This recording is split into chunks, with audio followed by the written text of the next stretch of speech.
This channel does not promote any violent, harmful, or illegal activities. All content provided by this channel is meant for an educational purpose only.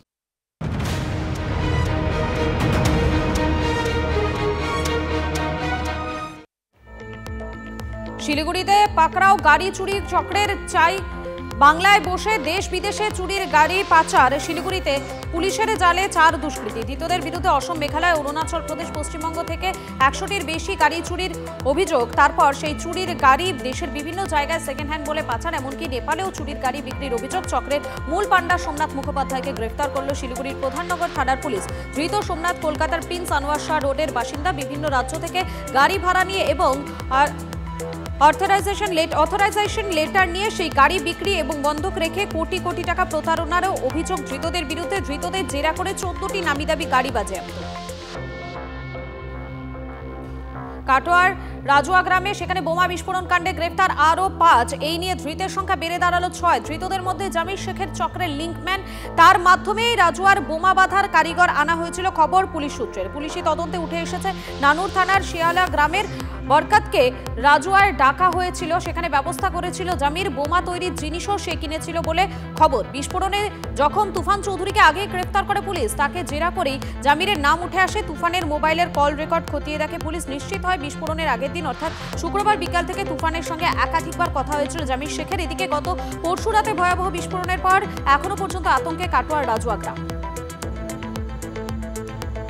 আর অপরদিকে বন্ধুর বাবা, তাকে পিটিয়ে খুনের অভিযোগে গ্রেফতার করা হয়েছে মূল অভিযুক্তকে। অভিযুক্ত জনি শেখকে সুতি থেকে গ্রেফতার করেছে ফারাক্কা থানার পুলিশ। মোবাইলের কিস্তির টাকা চাইতে গেলে বন্ধুর বাবাকে পিটিয়ে খুনের অভিযোগ ওঠে জনি শেখ এবং তার পরিবারের বিরুদ্ধে। ঘটনায় মৃত্যু হয় ওই ব্যক্তি।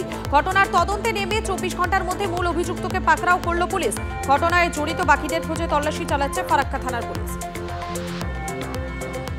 নজর রাখবো কৃষ্ণনগরের দিকে। কৃষ্ণনগরে জমি বিবাদের জেরে পিটিয়ে খুন, মামাতো ভাইদের বিরুদ্ধে পিটিয়ে খুনের অভিযোগ।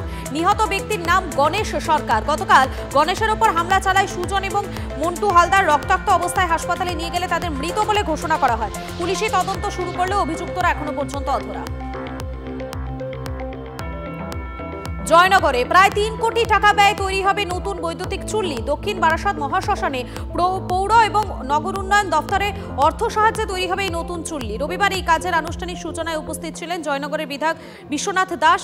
চলতি বছর ডিসেম্বরের মধ্যেই শেষ হবে বৈদ্যুতিক চুল্লি তৈরির কাজ। এই কাজ শেষ হলে উপকৃত হবেন জয়নগরের পাশাপাশি কুলতলি, মগরাহাট সহ বিভিন্ন এলাকার বাসিন্দারা।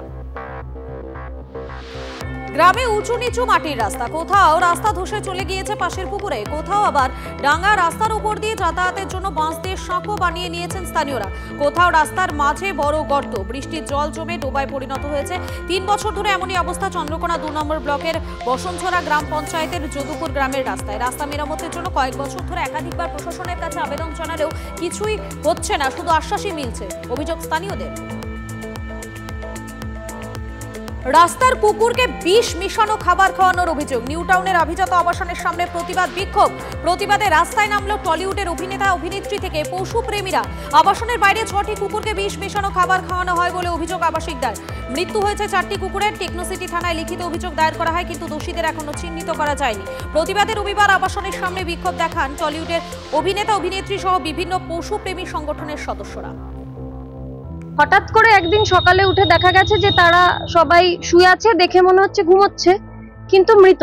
তারা বিষ খাইয়ে মারা হয়েছে। কোনো একজনকে চিহ্নিত করা যায়নি, সেইটাই হচ্ছে সমস্যা, যে কোনো একজনকে চিহ্নিত করা যায়নি। বিশ্ব জলাতঙ্ক দিবসে পথকুকুর এবং বিড়ালদের টিকাকরণ। চুচুড়ায় রাজ্য প্রাণী স্বাস্থ্য কেন্দ্র জলাতঙ্কের টিকাকরণ। প্রতিদিন প্রায় 150 পথকুকুরকে খাবারের আয়োজন করেন সৃজিতা দাস। শুধু খাওয়ার ব্যবস্থায় নয়, পথকুকুরদের চিকিৎসার ব্যবস্থাও করেন। নিজের টিউশনের প্রায় সব টাকায় পথকুকুরদের সেবায় খরচ করেন সৃজিতা। আজ টিকাকরণের জন্য পোষ্যদের নিয়ে প্রাণী স্বাস্থ্য কেন্দ্রে হাজির হন তিনি। মানুষের মধ্যে পোষ্যদের জন্য এই ধরনের সচেতনতা আসা খুব প্রয়োজন, মত প্রাণী স্বাস্থ্য কেন্দ্রের চিকিৎসক জয়জিৎ মিত্র।